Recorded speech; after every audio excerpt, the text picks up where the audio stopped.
भीमा कोरेगांव पेशवाओं के जातिवादी घमंड के खिलाफ महारों के आत्मसम्मान की लड़ाई। साथियों, जय भीम। स्वागत आप सभी का ट्रूथ लिटरेचर में। और आज के वीडियो में हम जानने वाले हैं भीमा कोरेगांव का इतिहास। तो आइए शुरू करते हैं। तो इस भारत देश में एक प्रचलित कहावत है, तेरे जैसे 56 देखे। जैसा कि ऐतिहासिक घटनाओं से कहावतों का निर्माण होता है, उसी तरह इस कहावत का निर्माण भीमा कोरेगांव के ऐतिहासिक युद्ध से हुआ है, जब महज 500 महार सैनिकों ने पेशवाओं के 28,000 सैनिकों को धूल चटाई थी। भीमा कोरेगांव के ऐतिहासिक महत्व को समझने के लिए पहले हमें पेशवा के बारे में समझना पड़ेगा। पेशवा मूल रूप से छत्रपति मराठा साम्राज्य के राजा के अधीन के रूप में सेवा करते थे। छत्रपति संभाजी के मृत्यु के बाद मराठा साम्राज्य की कमान उनके भाई राजाराम के पास रही। 1700 में राजाराम की मृत्यु हुई और उनकी धर्मपत्नी ताराबाई को अपने पुत्र शिवाजी II के साथ मराठा साम्राज्य की कमान संभाली। 1707 में औरंगजेब की मृत्यु के पश्चात में बहादुर शाह एक ने छत्रपति संभाजी के पुत्र शाहू जी को रिहाई की कुछ शर्तों पर अपनी कैद से रिहा किया। उसके तुरंत बाद शाहू जी ने मराठा सिंहासन का दावा किया और अपनी चाची ताराबाई और उनके बेटों को चुनौती दी। 1713 में शाहू जी ने, जो मराठा साम्राज्य के छत्रपति बन चुके थे, उन्होंने बालाजी विश्वनाथ, जो कि चित्तपावन ब्राह्मण थे, उनको 5वां पेशवा प्रधानमंत्री घोषित किया। बाद में पेशवाओं का दौर शुरू हुआ और वे मराठा साम्राज्य के प्रमुख शक्ति केंद्र बन गए और छत्रपति एक शक्ति विहीन औपचारिक तौर का शासक रह गए, जैसे आज के राष्ट्रपति होते हैं। मराठा साम्राज्य की पूरी कमान पेशवाओं के हाथों में आ गई और पेशवाओं चित्तपावन ब्राह्मणों ने अपनी जातिवादी सोच के चलते महारों दलित समाज में शामिल एक जाति जो महाराष्ट्र केंद्रित है पर मनुस्मृति की व्यवस्था लागू कर दी, जिसके तहत उन्हें कमर पर झाड़ू और गले में मटका बांधने को कहा गया, ताकि जब कोई महार रास्ते से चले तो उनके पैरों के निशान झाड़ू द्वारा मिटते रहें और वे थूकना भी चाहे तो उन्हें अपने गले की मटकी में ही थूकना पड़े।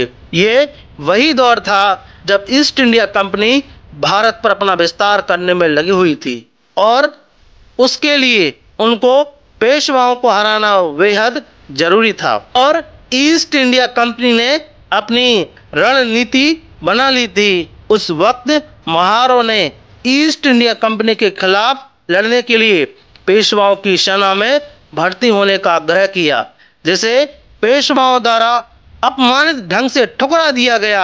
जब बात अंग्रेजों को पता चली तो उन्होंने महार जाति के लोगों को समानता की शर्तों पर अपने साथ ले लिया और उन्हें अंग्रेजी सैन्य में भर्ती होने का न्योता दिया।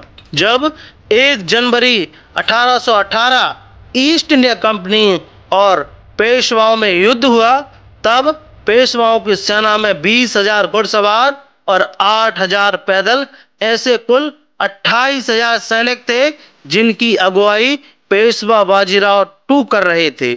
और ईस्ट इंडिया कंपनी की तरफ से बॉम्बे लाइन इन्फेंट्री में कुल 500 सैनिक थे, जिनमें आधे घुड़सवार और आधे पैदल सैनिक थे।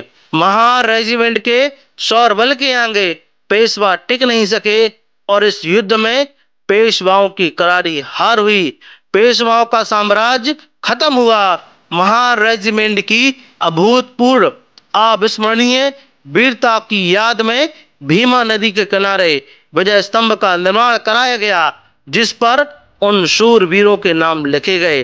ध्यान रहे, मराठा साम्राज्य पहले ही खत्म हो चुका था जब से पेशवाओं ने मराठा साम्राज्य पर कब्जा कर लिया था। इसलिए यदि कोई कहे कि यह लड़ाई मराठाओं और अंग्रेजों के बीच हुई या मराठा और महारों के बीच हुई, तो यह बात बिल्कुल गलत है। भीमा कोरेगांव की लड़ाई पेशवा और महारों के बीच हुई थी और यह लड़ाई पेशवाओं के जातिवादी घमंड के खिलाफ महारों के आत्मसम्मान की लड़ाई थी।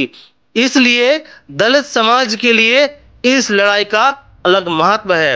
इसे हम दो जातियों के बीच की लड़ाई तक सीमित नहीं कर सकते, बल्कि यह लड़ाई उस व्यवस्था के खिलाफ थी जिसमें शूद्रों को युद्ध में भाग लेने का अधिकार नहीं था, उनके साथ मिलकर इस लड़ाई में शामिल होने के लिए। लेकिन उन्होंने महारों को दुत्कार दिया और उनकी काबिलियत पर सवाल उठाए।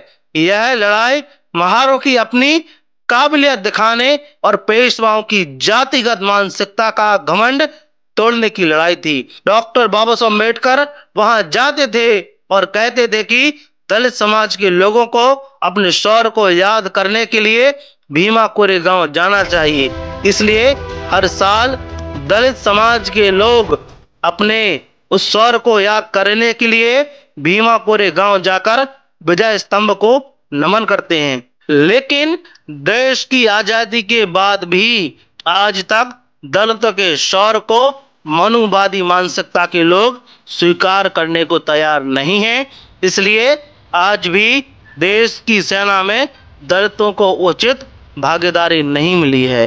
तो यह कहानी भीमा कोरेगांव की थी और यह दलितों के आत्मसम्मान की लड़ाई थी। आपका इस वीडियो के बारे में क्या ओपिनियन है, प्लीज हमें कमेंट बॉक्स में जरूर बताएं। और यदि आप इस चैनल पर नए हो तो प्लीज इस चैनल को आप सब्सक्राइब करें, साथ ही साथ हमारी वीडियोस को शेयर जरूर करें। जय भीम, जय भारत।